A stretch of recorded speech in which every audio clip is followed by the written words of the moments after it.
just recorded half of this video and my mic wasn't on. Hello and welcome to Crizzy Books. I'm Crizzy, or Chris, but only my homeboys call me Chris. Today I'm going to be reviewing I'm Thinking of Ending Things by Iain Reed. I'm Thinking of Ending Things was published in 2016. It's about 241 pages long. Not bad length at all. I actually thought the length of this was pretty perfect. This is the first thing I've read by author Iain Reed. I believe they have another book. I'm interested to read that after reading this. Really good. Genuinely creepy, scary at times, which is weird because I normally don't get scared from books, but this did it for me. Confusing. Throughout most of it, you don't really know what's going on, but it's the type of confusion that you want to keep reading. I thought this was really well paced. Again, the length is just right. It ends right where it should. Great characters, everything about this. I really loved this. So let's get into the plot.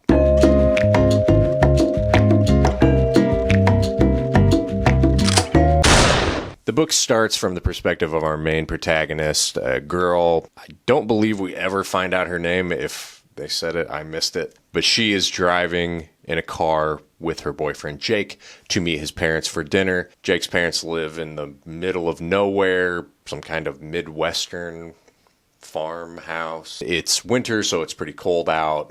And on this drive, she's explaining to us, the reader, that she's thinking of ending things, meaning things between her and Jake. She's going to break up with his ass. We find out they've been together for about a month and a half, 7 weeks. They met at a trivia night at a bar. Jake's kind of a tall nerd, but she likes that about him. This is the first time that we hear her mention the caller. We don't know what the caller is, who it is. She doesn't explain. She just says that she doesn't want to tell Jake about the caller. In between each chapter, there are these breaks where we switch to a conversation between two characters. We don't know who these people are, but they're always discussing something. It becomes clearer exactly what they're talking about towards the end of the book, but here at the beginning, it's kind of confusing. But in this conversation, it's between two people talking about how this person did this thing and how terrible it was and how they couldn't believe that this person was capable of doing something like this. She tells this story of a memory that she has of this man in a window watching her at night. This is pretty creepy. The man eventually waves at her and she believes that this man has been following her and watching her in her entire life. She thinks that this guy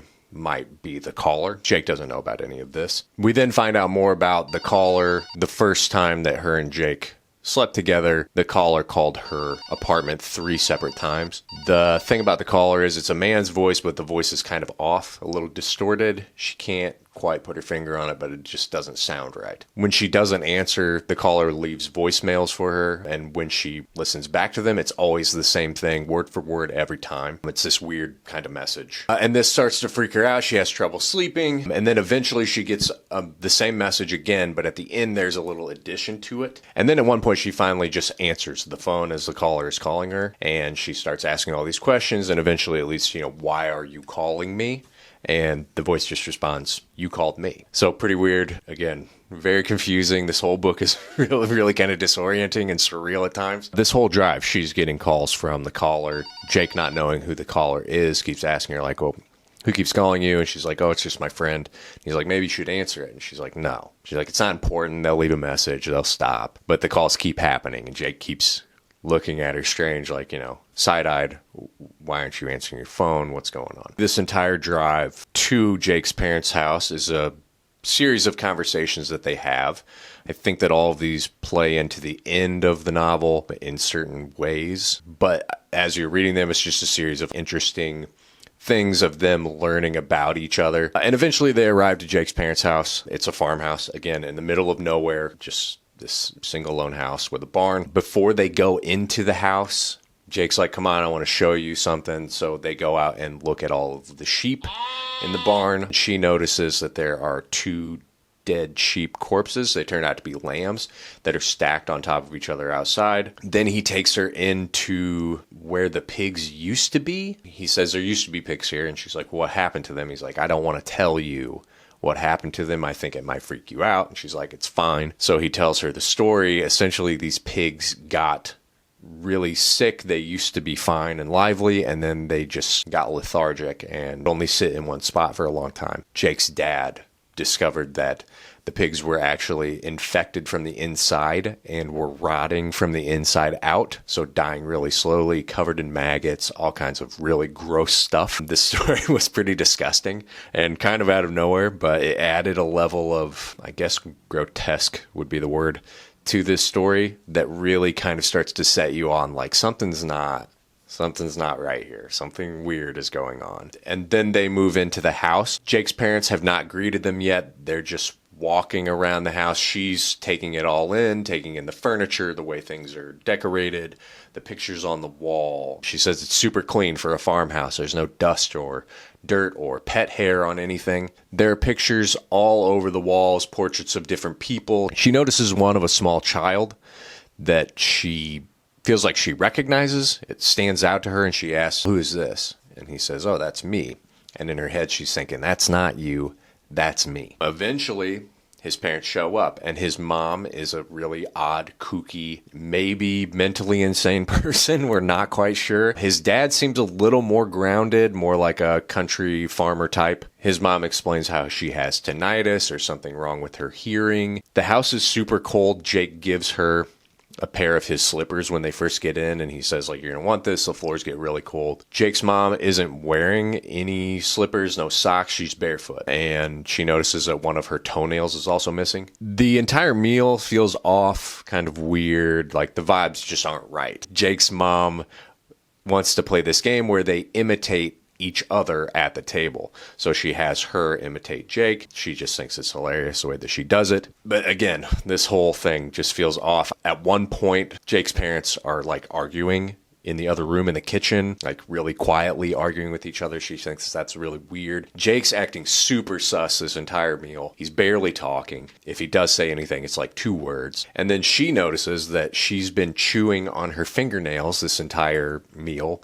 and hasn't realized it. She gets up and goes to the bathroom. She stays in there for a long time. When she walks out of the bathroom, she notices the door to the basement. So earlier, when they first got there, she asked Jake about the basement. She sees a door with a bunch of scratches on the outside of it. She says, "What's that door to?" And he says, "That's the basement. It's really just a hole. It's not like a usable basement. We don't go down there." She asks, "Well, what are those scratches about?" And he says, "Oh, that was our dog." When she walks out of the bathroom, she sees that this basement door is now open. And being curious as to what's down there, she walks through and goes in. Then she notices a trap door.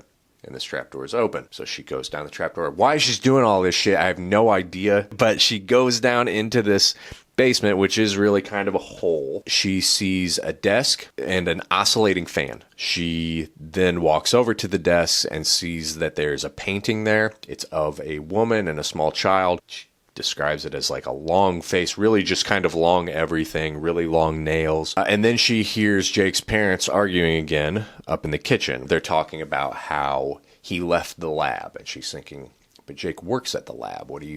Jake works at the lab. He told me that he works at the lab." When she goes back upstairs, Jake's not around. She's thinking that maybe they may end up spending the night here. She doesn't want to, but that might happen because it's getting late. So she goes upstairs just to check out Jake's room. All over his room are a ton of photos that he's apparently taken. She finds one of this blonde girl, and there's a man behind her. As she's looking at this, his dad comes into the room and thanks her for coming. And this is like all kind of creepy. I think he says she's trembling, and she's like, "Oh, am I?" Like she doesn't even realize. Jake's out in the car getting ready, waiting, and she's waiting for her mom. Jake's mom gives her a hug and then hands her this folded up piece of paper. And she goes to unfold, and she's like, no. Don't do that yet. She says, "Don't open this until you arrive." What the fuck does that mean? What does that mean? Eventually, then they leave. And then she finds out that Jake has a brother. He's never talked about this brother before. But essentially, his brother is this guy who had a lot of potential, but just kind of lost his mind. As they're driving home, it's blizzard conditions. The snow's really coming down. Jake suggests that they stop at Dairy Queen. There's 2 girls working there, 2 teenage girls just being smartasses, and then a third shows up. She feels like she recognizes this girl, that she knows her, which is really weird because she knows that she hasn't, and she notices that this girl also has a rash on her arm, and the girl tells her that she's worried for her, which is weird and creepy. They get back in the car, and then Jake suggests that maybe they should find a place to toss these out because he doesn't want the cup holders getting sticky, and she's like, "What?" Like, fine, this isn't a big deal. Like, We should get home. He says, there's a high school nearby. We should go there. I bet they have trash cans. I can toss these lemonades out. They get to the high school and he sees a trash can. He walks up to the trash can to toss these cups in, lifts the lid, looks in, and then puts the lid back on, and then walks towards the back of the school out of sight. He's gone for about 10 minutes, and she's like freaking out. She opens the door, starts screaming for him, and then she gets back in the car, and then eventually just shows up randomly. And he's like, oh, I was out back. There's a truck there, so there must be a janitor here. And he says, I couldn't throw them away in that first trash can because it's full of rock salt. She's like, all right, let's go. Like, what are we doing? He turns the car off. And he's like, oh, what's the rush? Then he starts trying to bang her. And she's actually into it. And then at one point in the heat of passion, he calls her Steph. I don't know if Steph's actually her name, but she's like, wait, what? Like, did you just call me Steph? All of a sudden, he just stops. And he starts freaking out. He's like, there's a guy watching us from inside of the school. I can see him. He's in the window. He is losing his shit. And she's like, it's fine. Like, whatever, like, let's just leave. Jake's a real alpha about this, and he gets out of the car, and he just runs off and disappears again. This time he has the keys. The car's not running, so she's getting super cold, and he does not come back. She is really starting to freak out. It's really snowing really bad, so she goes around where she saw Jake go to and looks in. There's some double doors. And she sees a person standing there who she assumes is a janitor, but they're just standing still. And like any sane person would do, she goes inside. It's super dark. Can't really see anything, just walking halls, yelling for Jake, trying to find him. She is led to kind of a closet. This is when things start getting super, super weird, super creepy. She then finds a camera hooked up to a TV. She turns it on, and the video is of a man looking out of a window. And then we see a truck, which is the truck that was parked behind the school. And in that truck is Jake. At this point, she's like, fuck it.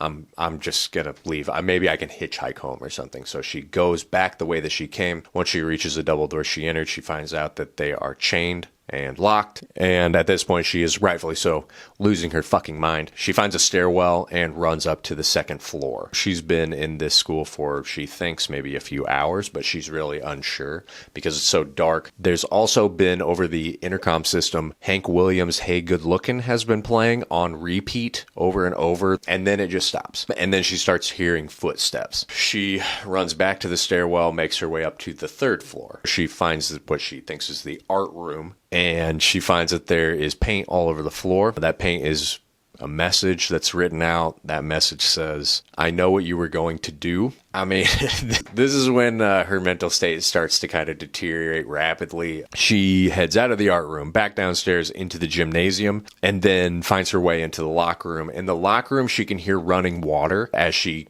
walks through towards the source of the sound. She starts finding Jake's shoes, then more of his clothes. She eventually finds all of his clothes, but no Jake. She then looks at her hands and realizes that she's chewed off all of her fingernails and her thumbnail is now missing. And she's also starting to lose her hair. It's at this point that she starts referring to herself as we. Her thoughts start molding into herself and Jake, and it's kind of switching between perspectives. She then pulls out the folded up piece of paper that his mom had given to her, and she unfolds it, and it's a portrait of her and Jake. And then at this point, the book just repeats for about 4 pages the same phrase, what are you waiting for? Just goes over and over again. What are you waiting for? And then we start switching perspectives over to Jake. We then find out that she's not real. This was Jake the whole time. That's kind of like the big reveal at the end of it. This was Jake. He starts talking about how, oh, I wish I could have dated her when I met her. I should have given her my number that night at trivia. So we find out that his parents aren't real. They are dead. And that this whole thing has just been a giant dream in his head. And that the janitor in the school, this creepy man who's been following her around the school the whole time that she thinks did something to Jake, that's actually him. He never had a brother. He doesn't have a girlfriend. He has no family. He is just this creepy old deaf man who works as a janitor in this high school. And then we takes a wire hanger, undoes it, and stabs himself in the throat several times, committing suicide. The final, conversation between two people who we don't know who they are reveals that this book actually was something that Jake had written himself. He has loads of diaries that are like this, and that's really where the book ends. This was a wild ride. I've never really read anything quite like this. I loved this. I thought that this was everything that I look for when I'm reading a book. The way that it's told, the perspective shifts, the confusion, which eventually unravels itself, the surreal moments. I thought all of it was executed really well. This is really what I'm looking for when I read anything, is just something that feels fresh and feels original and different. I was on the edge of my seat pretty much the whole time, especially when things start to get really weird, when she starts meeting his family. There are a lot of like unanswered questions about this book. Who is Miss Veal? Why do we know about Miss Veal? All of the conversations that they had before on the way there, how much of this relates to him? How much is a fantasy that he's made up in his head? The man in the window, is this him? Did this actually happen? Is this a story that he made up? He clearly has some type of voyeuristic tendency of watching other people, fantasizing about relationships that he's incapable of having. It's all pretty crazy. I mean, the fact that the entire book is just one big suicide note is pretty wild. Loved it. This was fantastic. Really great. I would give this 5 out of 5 fingernails. If I were to recommend a book that was similar to this, would probably be Bunny by Mona Awad. Some new words that I didn't know that I learned from this. Valence. A valence is the combining power of an element, especially as measured by the number of hydrogen atoms it can displace or combine with. Still don't know what valence means. Onus. Onus is used to refer to something that is one's duty or responsibility. So it is my onus to protect the president. It is my onus to protect the president. That was I'm Thinking of Ending Things. Really good stuff. There is a movie too that is on Netflix, written and directed by Charlie Kaufman, who I really like. So I'll probably check that out. Maybe I'll give it a review. Maybe I won't. Maybe go fuck yourself. But yeah, what did you think? Did you love it? Did you hate it? Thanks for watching. Bye.